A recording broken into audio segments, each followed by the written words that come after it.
Welcome once again in my tutorial channel the geographer. ভূগোলের যাবতীয় প্র্যাকটিক্যালগুলি হাতে কলমে শিখতে এবং প্র্যাকটিক্যাল সংক্রান্ত নানা অজানা তথ্যগুলি জানতে অবশ্যই আমার এই চ্যানেলটা সাবস্ক্রাইব করে রাখো, কারণ এখানে সহজে এবং নির্ভুল তথ্যের মাধ্যমে সমস্ত কিছু তুলে ধরা হয়। তো চলো আর কথা না বাড়িয়ে আজকের ভিডিও শুরু করা যাক। তো আজকের এই টিউটোরিয়াল ভিডিওতে আমরা শিখব কিভাবে জেন্ডার গ্যাপ মেজারমেন্ট ইন্ডেক্স বা জেন্ডার গ্যাপ ইন্ডেক্স ক্যালকুলেশন করা হয় এবং তাকে কিভাবে গ্রাফিক্যালি রিপ্রেজেন্ট করতে হয়। তো মূল ভিডিওতে যাওয়ার আগে আমরা এই জেন্ডার গ্যাপ সম্বন্ধে একটু থিওরিটিক্যাল নলেজ নিয়ে নেব, কারণ থিওরিটিক্যাল নলেজ ছাড়া আমরা কিন্তু এই প্র্যাকটিক্যালটা করতে গেলে তাহলে আমরা নানা রকম প্রবলেম ফেস করব। তাই আগে অবশ্যই আমরা এখানে একটু থিওরিটিক্যাল নলেজ জেনে নেব।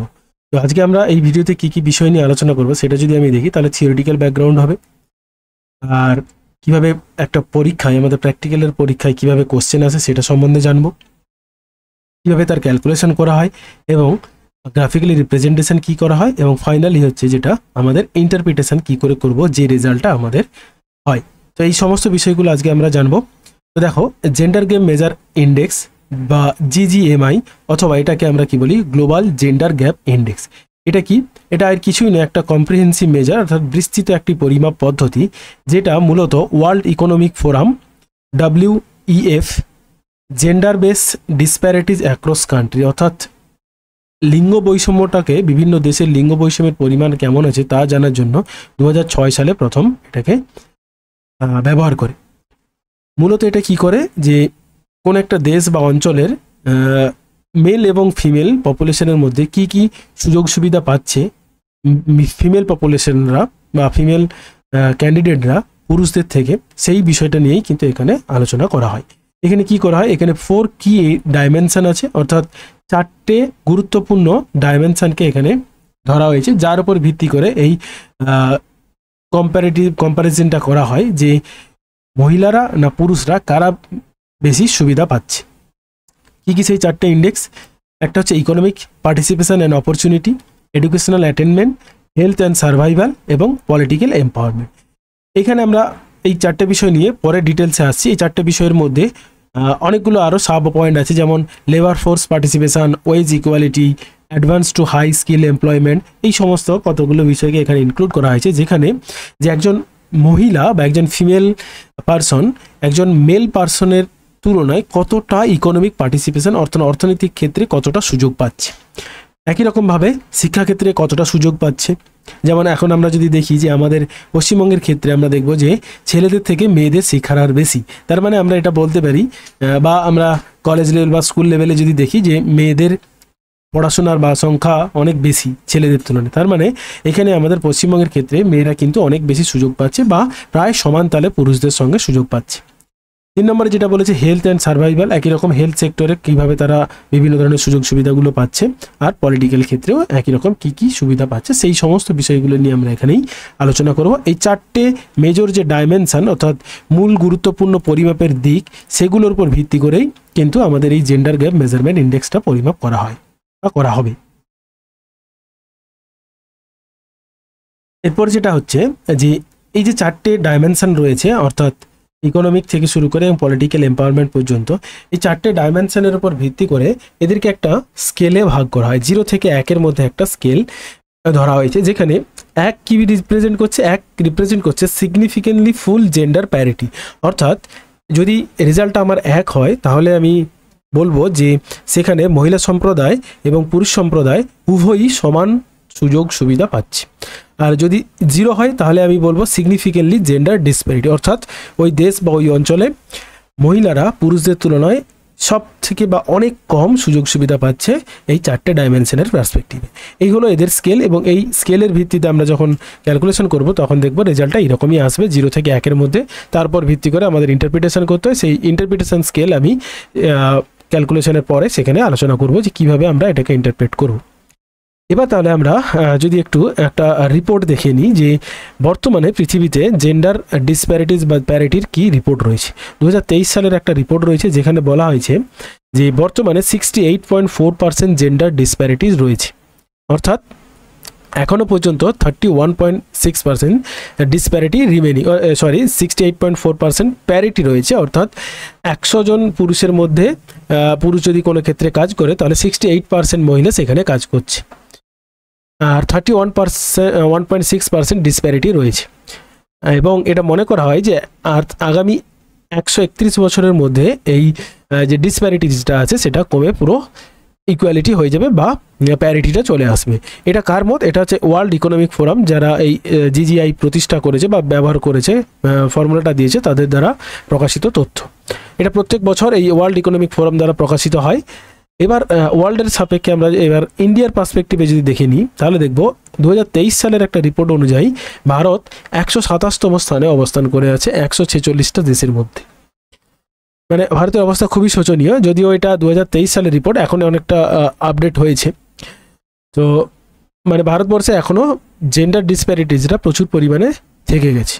তো এটা আমাদের কমিয়ে আনতে হবে এবং তার জন্য আমাদের বিভিন্নভাবে সরকার বিভিন্ন পদক্ষেপ গ্রহণ করছে। তার মধ্যে বিভিন্ন, যেমন আমাদের বিভিন্ন সরকারি প্রকল্প রয়েছে মহিলাদের জন্য বা মেয়েদের জন্য, সেই সমস্ত বিষয়গুলো যত দিন যাবে তত এই ডিসপ্যারিটিসটা কমতে থাকবে। এবার তাহলে এই জিজিআই এর কী কী সুবিধা আছে সেটা যদি আমরা দেখে নিই একবার। দেখো এখানে মূলত এটা কি করা হয় যে একটা দুটো সম্প্রদায়, পুরুষ সম্প্রদায় এবং মহিলা সম্প্রদায়ের মধ্যে তাদের যে সুযোগ সুবিধাগত যে বৈষম্যটা আছে সেটাকে তুলে ধরতে সাহায্য করে এবং কম্প্যারিজন করতে সাহায্য করে, একটা দেশ বা দুটো দেশের মধ্যে বা একটা দেশের বিভিন্ন রাজ্যের মধ্যে কম্প্যারিজন করতে সাহায্য করে। এবং যেহেতু এটা 4টে ডাইমেনশন, গুরুত্বপূর্ণ 4টে ডাইমেনশন গ্রহণ করেছে, একটা হচ্ছে ইকোনমি, এডুকেশন, হেলথ এবং পলিটিক্স, যেটা আমাদের সবথেকে জীবনযাত্রার ক্ষেত্রে সবথেকে গুরুত্বপূর্ণ 4টে কম্পোনেন্ট, সেই 4টাকে যেহেতু এটা কনসিডার করে ক্যালকুলেশন করেছে, ফলে একটা ব্রড স্কোপ এখানে রয়েছে। অ্যানুয়াল আপডেটস, যেটা প্রত্যেক বছর আপডেট করা হয় ওয়ার্ল্ড ইকোনমিক ফোরাম দ্বারা, ফলে প্রত্যেক বছর কতটা আমার অগ্রগতি হলো আমার দেশ বা আমার অঞ্চলে সেটা আমরা খুব সহজেই জানতে পারি। একটা হচ্ছে পলিসি ইনফ্লুয়েন্স, অর্থাৎ এই জেন্ডার গ্যাপের মাধ্যমে, এই রেজাল্টের মাধ্যমে আমরা কি করতে পারি, পলিসিগুলো নিতে পারি, সরকার পলিসি নিতে পারে যে কিভাবে এই জেন্ডার গ্যাপটাকে কমিয়ে এনে আমরা প্যারিটিটা করতে পারি বা ইকুয়াল পুরুষ এবং মহিলা উভয়ের ক্ষেত্রেই সমান অধিকারটা তুলে ধরতে পারি। এই 5টা হলো এর সুবিধা। এগুলো যদি তোমরা পিডিএফ আকারে চাও আমি ডেসক্রিপশানে লিঙ্ক দিয়ে দেবো, সেখান থেকে তোমরা খুব সহজেই পেয়ে যাবে। আর এবার তাহলে চলে আসি ডিসঅ্যাডভান্টেজগুলো কী কী আছে। দেখো মূলত নট রিফ্লেক্ট ওভারঅল ডেভেলপমেন্ট, কারণ এটা ওই 4টে বাদে আরও অনেকগুলো বিষয় আছে, যেমন লো লেভেলস অফ অপরচুনিটি, তারপর মাইগ্রেশন, তারপর আরও সোশ্যাল বিভিন্ন সমস্যা আছে, সেগুলো কিন্তু এগুলো ইনক্লুড করেনি। যেমন মাথাপিছু ইনকাম কত, কাজের সুযোগ কতটা, সেগুলো ইনক্লুড করেনি। ফলে এটা কিন্তু ওভারঅল একটা দেশের ডেভেলপমেন্টকে রিপ্রেজেন্ট করতে পারে না। নেক্সট বলেছে ডেটা লিমিটেশন, অর্থাৎ এর জন্য আমাদের যে ডেটাগুলো প্রয়োজন সেটা আমরা যখন ক্যালকুলেশন করব তখন দেখব সেই ডেটাগুলো কিন্তু সর্বক্ষেত্রে অ্যাভেলেবল হয় না। ফলে তুমি ডেটা যদি না থাকে তাহলে খুব সহজে কিন্তু ক্যালকুলেশন করতে পারবে না, সেটা একটা সমস্যা রয়েছে। হেলথ ইন্ডিকেটরস ইস্যু, অর্থাৎ এখানে হেলথ ইন্ডিকেটরস যে প্যারামিটারটা ধরা আছে, এই যে ডাইমেনশনের অন্যতম একটা গুরুত্বপূর্ণ ডাইমেনশন হেলথ অ্যান্ড সার্ভাইভাল, এর আন্ডারে যে সমস্ত প্যারামিটারগুলো ধরা হয়েছে যেমন সেক্স রেশিও এবং লাইফ এক্সপেক্টেন্সি, এই দুটোকে মাত্র কনসিডার করা হয়েছে। কিন্তু একটা দেশের জনসাধারণের হেলথকে কখনোই এই দুটো প্যারামিটার দিয়ে এক্সপ্লেন করা যায় না। ফলে সেই ক্ষেত্রে হেলথ ইন ডাইমেনশনের ক্ষেত্রে কিছু ডিসপিউট থেকে গেছে। নো কালচারাল কনটেক্সট, অর্থাৎ যেমন কালচারাল, রিলিজিয়াস, তারপর সোশ্যাল নর্মস, সোশ্যাল বিলিভস, এইগুলোকে ইনক্লুড করা হয়নি, যার জন্য এটা সামাজিক দিক থেকে অতটা গুরুত্বপূর্ণ নয়। আর হচ্ছে ইগনোর ইন্টারসেকশনালিটি, অর্থাৎ একটা দেশের বা একটা অঞ্চলে যে বিভিন্ন রেস আছে, বিভিন্ন ক্লাসের আছে, বিভিন্ন সোশ্যাল ফ্যাক্টরস আছে, সেগুলোকে ইনক্লুড করা হয়নি, যার জন্য কিন্তু এটা অতটা গুরুত্বপূর্ণ বা অতটা গুরুত্ব পায়নি। যদিও কিন্তু এতগুলো ডিসঅ্যাডভান্টেজ থাকা সত্ত্বেও আমরা কোনো একটা দেশের দুটো সম্প্রদায়ের, অর্থাৎ পুরুষ এবং মহিলার মধ্যে এই ডিসপ্যারিটিটা তুলে ধরতে খুব সহজেই এটা ব্যবহার করা হচ্ছে এবং এটা একটা জনপ্রিয় ইন্ডিকেটরস। তো বোঝা গেল মোটামুটি কেন এর কী কী সুবিধা এবং অসুবিধা হয়েছে এবং এটা কেন আমরা ক্যালকুলেশন করব বা আমাদের কেন এই জিওগ্রাফি অনার্সে এটা ইনক্লুড করা হয়েছে পপুলেশন স্টাডিজের ক্ষেত্রে। এবার চলেছি তাহলে আমরা কিভাবে ক্যালকুলেট করব জেন্ডার গ্যাপ মেজার ইন্ডেক্স। তার আগে তোমাদের বলবো অবশ্যই আমার চ্যানেলে বিভিন্ন এই জিওগ্রাফি রিলেটেড, প্র্যাকটিক্যাল রিলেটেড বিভিন্ন টিউটোরিয়াল ভিডিওগুলো আছে, সেগুলো তোমরা অবশ্যই দেখতে পারো, যেগুলো তোমাদের প্র্যাকটিক্যাল বা তোমাদের টোটাল কোর্সে বিভিন্ন ক্ষেত্রে কাজে লাগবে। তো অবশ্যই সেগুলো দেখো এবং বন্ধুদের শেয়ার করো যাতে তারাও উপকৃত হয়। তো এবার চলে আসি আমরা ক্যালকুলেশন কি করে করব। দেখো এখানে আমি যে আগে 4টে ডাইমেনশন নিয়েছিলাম, হেলথ, ইকোনমিক এবং পলিটিক্যাল আর এডুকেশন, এই 4টে প্যারামিটারকে এখানে কীভাবে ক্যালকুলেশন করা হয় দেখো। এই যে 25% ওয়েটেজ, অর্থাৎ এই 4টে ডাইমেনশনকে আমরা 25% করে ওয়েটেজ দিয়ে টোটাল কত 100% ওয়েটেজ বা 100% ক্যালকুলেশন এখানে করা হয়। অর্থাৎ 100-র মধ্যে বা 100%-এর মধ্যে এই 4টের মধ্যে কোন সেক্টরটা কত পার্সেন্ট রিপ্রেজেন্ট করছে। তাহলে এটা 25% আর কিছুই নেই, একটা ওয়েটেজ দেওয়া হলো যাতে করে স্কেলগুলোকে একই রেঞ্জে নিয়ে আসা যায় এই 4টে ইন্ডিকেটার্সকে। একই রকম যেটা আগেতে আমি বললাম 0 থেকে 1-এর মধ্যে বিলংস করে এই 4টের রেজাল্ট যখন আমরা সাম আপ করবো বা যোগ করব তখন দেখবো তাদের যে রেজাল্ট হবে সেটা 0 থেকে 1-এর মধ্যে রিপ্রেজেন্ট করবে, যেটা আগেও আমি বললাম যে 1 রিপ্রেজেন্ট করছে কমপ্লিট জেন্ডার ইকুয়ালিটি বা প্যারিটি, আর 0 রিপ্রেজেন্ট করছে ম্যাক্সিমাম ইনইকুয়ালিটি। এবার যেটা বলছে যে 2 নম্বরে যে প্রসেসটা আমাদের করতে হবে সেটা হচ্ছে নর্মালাইজেশন অফ স্কোরস, অর্থাৎ এই প্রত্যেকটার আন্ডারে আরও কতগুলো সাব ইন্ডেক্স আছে প্রত্যেকটা, যেমন ইকোনমিক পার্টিসিপেশনের আন্ডারে আছে তোমার পার ক্যাপিটা ইনকাম কত, এই বিষয়গুলো আছে, সেগুলো আমরা আসছি পরে। তো সেগুলোর প্রত্যেকটাকে একটা নর্মালাইজ ভ্যালুতে কনভার্ট করতে হবে। কি সেই নর্মালাইজেশন স্কোর, সেটা আর কিছুই নয়, একটা ফর্মুলা। নর্মালাইজেশন স্কোরের ফর্মুলা এখানে আমি দিয়েছি দেখো, female value divided by male value. অর্থাৎ এই যে একটা ডাইমেনশন, প্রত্যেকটা ডাইমেনশন দেখবে ইকোনমিক পার্টিসিপেশন অ্যান্ড অপরচুনিটির ক্ষেত্রে 5টা সাব ইন্ডিকেটস বা সাব ইন্ডিকেটর ইউজ করা হয়েছে। সেই 5টার তোমাকে কোশ্চেন একটা ফিমেল ভ্যালু দেবে, একটা মেল ভ্যালু দেবে। তো নর্মালাইজেশন স্কোর কী করে করবো, ওই female value divided by male value করে দিলেই আমাদের নর্মালাইজেশন স্কোর চলে আসবে। এখানে দুটো শর্ত আছে দেখো। প্রথমে কি বলেছে, if male participation is equal to higher than female participation is equal to or higher than male, then score is capped at 1। অর্থাৎ এটা কি বলেছে যে এটা একটা ক্যাপ লাগানো আছে, অর্থাৎ এর বেশি কখনোই হবে না, সেটা কত 1। কি বলেছে যে ফিমেল পার্টিসিপেশন যদি মেলের থেকে অনেক বেশি হয়, যেমন একটা আমি উদাহরণ দিয়েছি এখানে দেখো, ধরে নাও কোনো একটা ক্ষেত্রে আমি এডুকেশনের ক্ষেত্রে দেখে নিলাম যে ফিমেলদের পার্টিসিপেশন কত 78% আর মেলের কত 70%। তাহলে এটা যদি আমি ডিভাইড করি 78 ডিভাইডেড বাই 70 করি, তাহলে আমার রেজাল্ট কত আসছে 1.14। এই 1.14টা কি, তাহলে 1-এর থেকে বেশি হয়ে গেল। কিন্তু এখানে আমাদের যে নর্মালাইজেশন স্কোর আছে দেখো 0 to 1-এর মধ্যে, সেটাই বলেছে যে যদি কোনো ক্ষেত্রে ফিমেল ভ্যালু মেলের থেকে বেশি হয় এবং রেজাল্ট যদি 1-এর থেকে বেশি হয়, তাহলে কিন্তু তোমাকে এই 1.14 না ধরে আমি কত ধরবো, এটা সিম্পলি 1 ধরবো। আমরা ক্যালকুলেশনের ক্ষেত্রে এরকম একটা পয়েন্ট আছে যেখানে কিন্তু এই জিনিসটা আরও ক্লিয়ার হয়ে যাবে। অর্থাৎ মনে রাখো যে 1-এর যদি বেশি হয় এই ভাগফলটা, তাহলে সেটাকে কিন্তু আমরা 1ই ধরবো, কখনোই 1-এর বেশি যেটা হবে সেটা লিখবো না। আর কি বলেছে, if female participation is lower than male then the ratio will be between 0 to 1। আর যদি ফিমেল পার্টিসিপেশন এর থেকে কম হয় তাহলে সেটা তো 0 ম্যাক্সিমাম হবে, কখনোই মাইনাসে হবে না। ম্যাক্সিমাম 0 হতে মানে সব থেকে কম 0 হতে পারে, কিন্তু তার থেকে কম কখনো মাইনাসে হবে না। এই দুটো জিনিস একটু মাথায় রাখবে। নিচেরটা যতটা গুরুত্বপূর্ণ নয়, কিন্তু এই উপরের ক্ষেত্রে একটু গুরুত্বপূর্ণ, কারণ কখনো কখনো দেখবে যে ফিমেলরা বেশি পার্টিসিপেট করছে কার তুলনায়, মেলের তুলনায়। ক্লিয়ার? আশা করি এটা বুঝতে পেরেছ। যারা বুঝতে পারেনি তারা ক্যালকুলেশনের যখন আমরা যাব তখন সেটা আরও ক্লিয়ার হয়ে যাবে।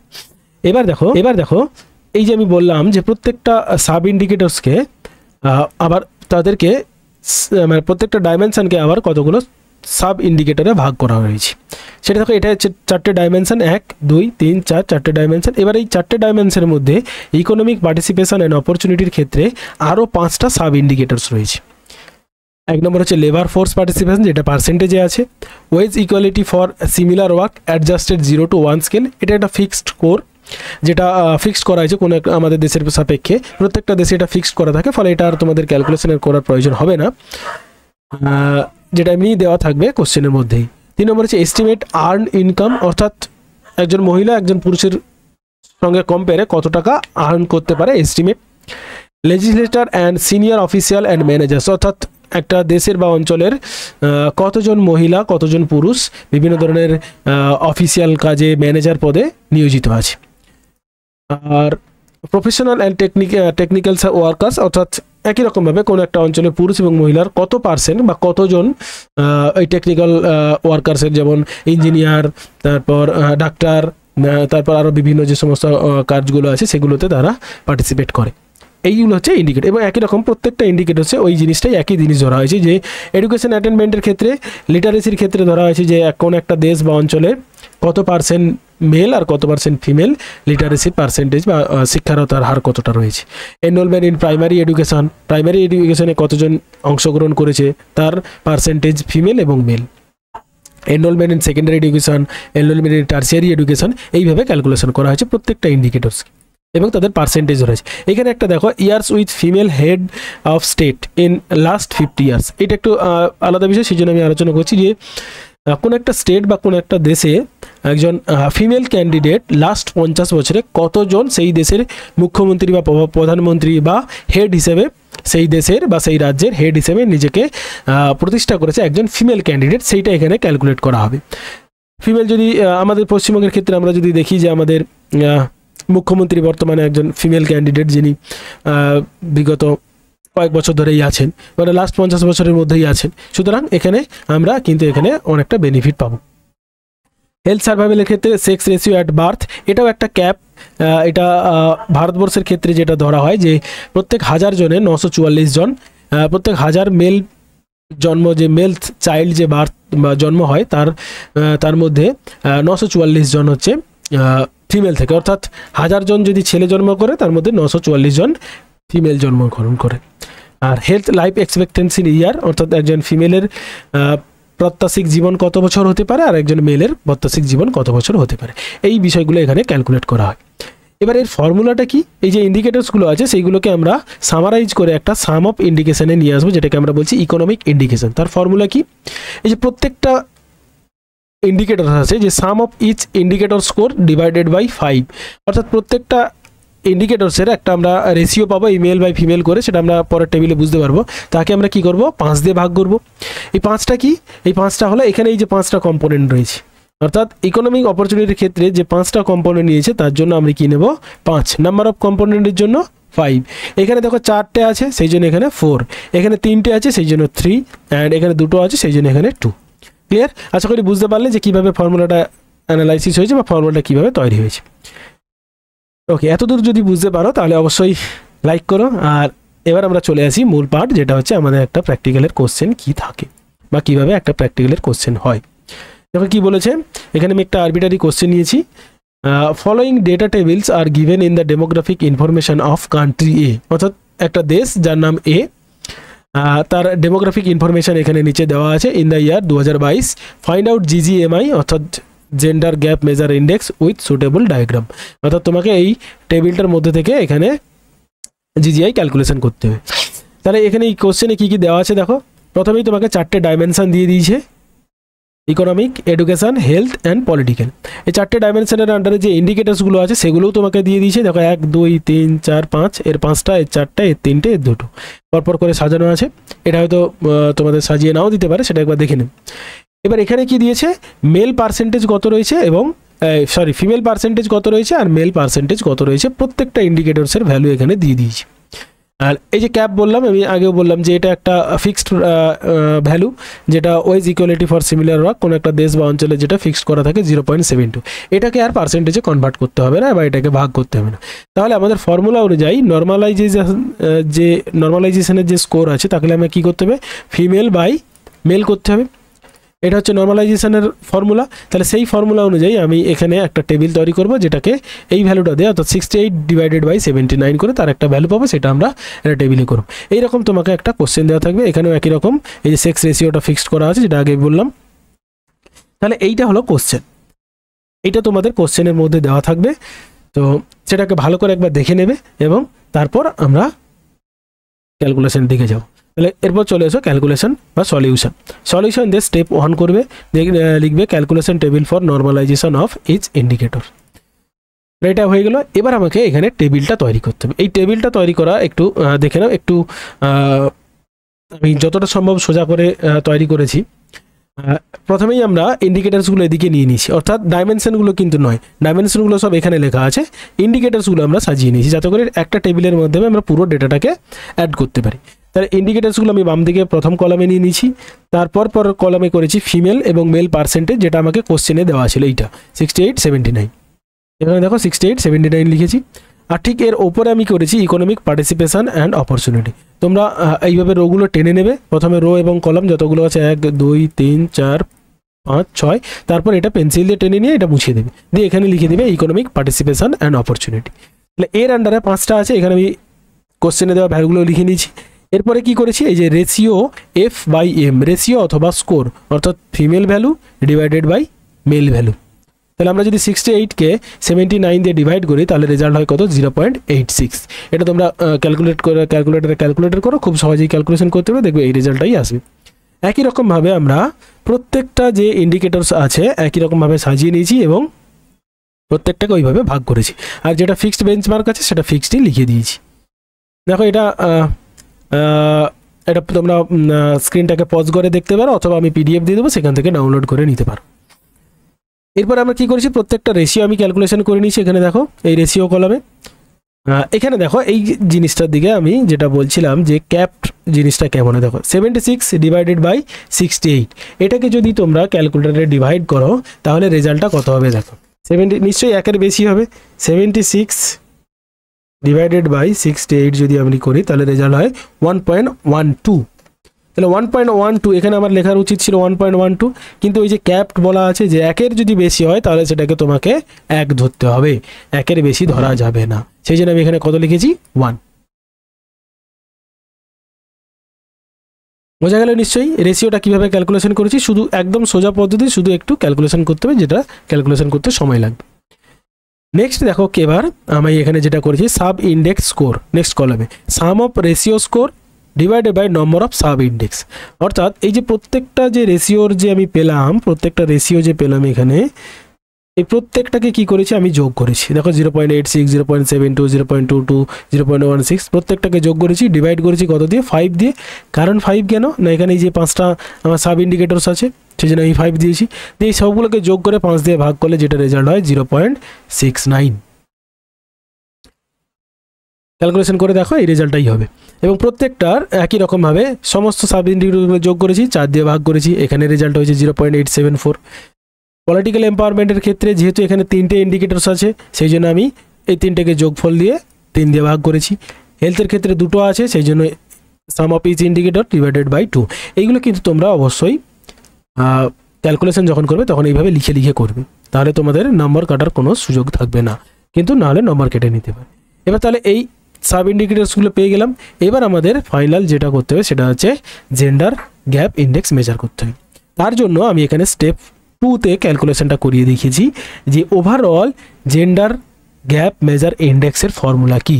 ফর্মুলার কিছুই নয়, এই যে 4টে ইন্ডিকেটরস পেয়েছো, 1 2 3 4টে, এই 4টেকে যোগ করে 4 দিয়ে ভাগ। দেখো economic index, education index, political index, health index divided by 4, অর্থাৎ 4টেকে যোগ করে 4 দিয়ে ভাগ।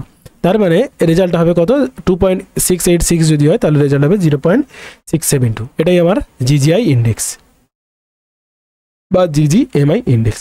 তার মানে আর কিছুই নয়, সবগুলোকে শুধু যোগ করে ভাগ, যতগুলো ইন্ডিকেটরস আছে তত দিয়ে ভাগ।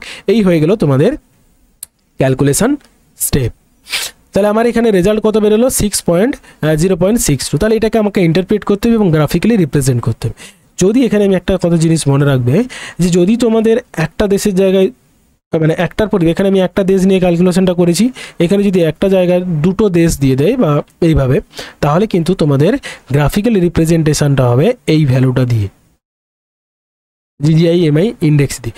আর যদি না দেয়, কোনো একটা দেশ দেয়, তাহলে তোমরা এই যে এই সাম অফ ইচ ইন্ডিকেটরস করেছো, অর্থাৎ সাব ইন্ডেক্সের যে স্কোর সেইটা দিয়ে কিন্তু গ্রাফ রিপ্রেজেন্ট করবে, এটা মনে রাখবে। এখানে যেহেতু আমার কোশ্চেন একটা দিয়েছে, সেই জন্য আমি এই সাব ইন্ডিকেটরসগুলো দিয়ে গ্রাফটা করব। এবার চলে এসো গ্রাফিক্যাল রিপ্রেজেন্টেশন। এটা কি, এটা একটা বার গ্রাফ, তোমরা বার গ্রাফ করতে পারো অথবা লাইন গ্রাফও করা যায় এটা দিয়ে, কিন্তু প্রেফার করবে বার গ্রাফ করার। তো এখানে আমরা বার গ্রাফটা কীভাবে করছি সেটা দেখো। তাহলে আমি প্রত্যেকটা সাব ইন্ডিকেটরসের যে ভ্যালু ছিল, এখানে ভ্যালুগুলো দেখো, ম্যাক্সিমাম ভ্যালু কত আছে 0.972। তাহলে 0.972 হচ্ছে সব থেকে বেশি, আর 0.371 হচ্ছে সব থেকে কম। তো কীভাবে বার গ্রাফ করা হয় বা কীভাবে বার গ্রাফ আমরা করবো সেই সংক্রান্ত ভিডিও আমার চ্যানেলে আছে, তোমরা সেটা দেখে নিলে খুব সহজেই আমরা এই বার গ্রাফটা ড্র করতে পারবো। তবু আমি একবার জাস্ট বলে দিচ্ছি। দেখো আমরা এখানে ভার্টিক্যাল স্কেল নিচ্ছি, স্কেল অফ জিজিএমআই, অর্থাৎ যে টোটাল ম্যাক্সিমাম 1কে ধরবে তোমরা এখানে ক্যাপ হিসাবে, এবং তাকে 0.1 করেও নিতে পারো অথবা 0.2 করে নিতে পারো। ভার্টিক্যাল স্কেল যেটা করবে 0.2 সমান 1 সেমি টু 0.2 জিজিআই ইন্ডেক্স। আর হরাইজন্টাল স্কেল করবে 1 সেমি করে 0.5 গ্যাপ দিয়ে একটা বার করবে। তাহলে এখানে আমরা যে প্রথমটার ইকোনমিক ইন্ডেক্স যদি দেখি তার রেজাল্ট হচ্ছে 0.469। তাহলে দেখো এই যে 0.4 এখানে 5 আছে, তার 69 মানে 5-এর কাছাকাছি। এইভাবে তোমরা একটা বার গ্রাফ তৈরি করে দেবে এবং একই রকম যেভাবে আছে সেটা তোমরা অবশ্যই এইভাবে বার গ্রাফ একটা তোমাদের রিপ্রেজেন্ট করতে হবে অথবা লাইন গ্রাফ তৈরি করতে হবে।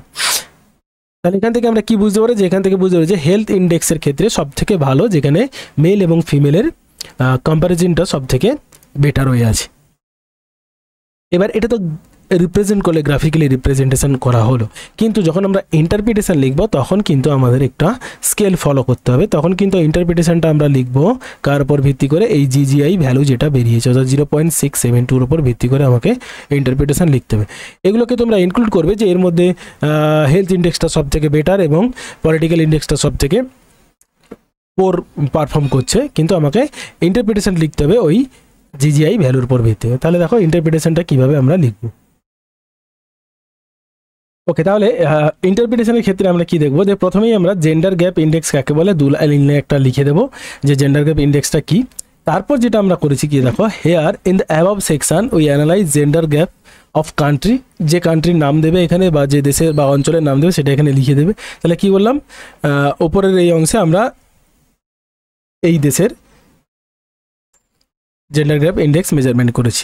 The result of GGMI of a country A, অর্থাৎ যে দেশের নাম তার রেজাল্টটা কত পেয়েছি সেটা লিখলাম। It show that country A have significantly gender gap.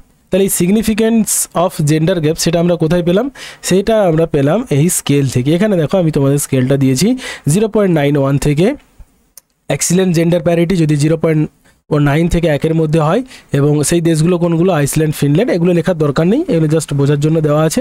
তাহলে সেখানে জেন্ডারটা কী হবে, ইকুয়াল অপরচুনিটি, অর্থাৎ মহিলা সম্প্রদায় এবং পুরুষ সম্প্রদায় উভয়ই ইকুয়াল অপরচুনিটি পাচ্ছে। 0.75 থেকে 8-9-এর মধ্যে যদি হয় মডারেট জেন্ডার প্যারিটি, অর্থাৎ এখানে মাঝারি ধরনের জেন্ডারের বা লিঙ্গ সমতা রয়েছে, সেটা কি ওভারঅল গুড অপরচুনিটি, অর্থাৎ মোটামুটি যে মহিলারা যে সুযোগ সুবিধা পাচ্ছে পুরুষের তুলনায় সেটা ঠিকঠাকই আছে। 0.5 থেকে 7.4-এর মধ্যে হলে সিগনিফিকেন্ট জেন্ডার গ্যাপ, অর্থাৎ লেস অপরচুনিটি, অর্থাৎ তারা খুব কম সুযোগ পাচ্ছে। আর বিলো 0.5 হলে severe gender equality, that is very less opportunity, অর্থাৎ খুব কম সুযোগ সুবিধা তারা পাচ্ছে। এবার তাহলে এখানে আমাদের রেজাল্ট বেরিয়েছিল 0.672, সেই অনুযায়ী তাহলে এটা কোনটাতে পড়ছে, এই সিগনিফিকেন্ট জেন্ডার গ্যাপের মধ্যে পড়ছে। সেই জন্য আমি কি লিখেছি যে it show that the country A have significant gender gap in the overall participation in different sectors like economic, education, economic opportunity, political empowerment but and health benefits. It means that the females of the country are get less opportunity compared to male, অর্থাৎ পুরুষদের তুলনায় মহিলারা এখানে কম সুযোগ সুবিধা পাচ্ছে। এখানে তোমরা আর একটা লাইন অ্যাড করে নিতে পারো যে অলদো, অর্থাৎ এই সবগুলোর মধ্যে 4টে ইন্ডেক্সের মধ্যে আমাদের হেলথ ইন্ডেক্সটা হচ্ছে সব থেকে বেশি প্যারিটি বা সমতা লক্ষ্য করা যাচ্ছে, এবং সব থেকে কম লক্ষ্য করা যাচ্ছে পলিটিক্যাল ইন্ডেক্সের মধ্যে বা পলিটিক্যাল অপরচুনিটির ক্ষেত্রে সব থেকে বেশি জেন্ডার ডিসপ্যারিটিস দেখা যাচ্ছে, আর সব থেকে কম জেন্ডার ডিসপ্যারিটি অর্থাৎ জেন্ডার প্যারিটি দেখা যাচ্ছে কার মধ্যে, না হেলথ ইন্ডেক্সের মধ্যে।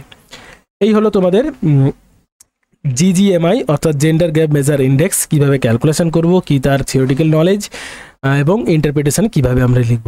আশা করি তোমাদের ভিডিওটা পড়াশোনার কাজে লাগবে। সেই জন্য যদি তোমাদের একটু প্রয়োজনে লাগে তাহলে আমার কষ্ট সার্থক। তো মন দিয়ে পড়াশোনা করো এবং ভিডিওটা বন্ধুদের মধ্যে শেয়ার করো যারা এখনো পর্যন্ত এটা নিয়ে সমস্যায় আছে। তো থ্যাংক ইউ, সকলে ভালো থেকো, বাই।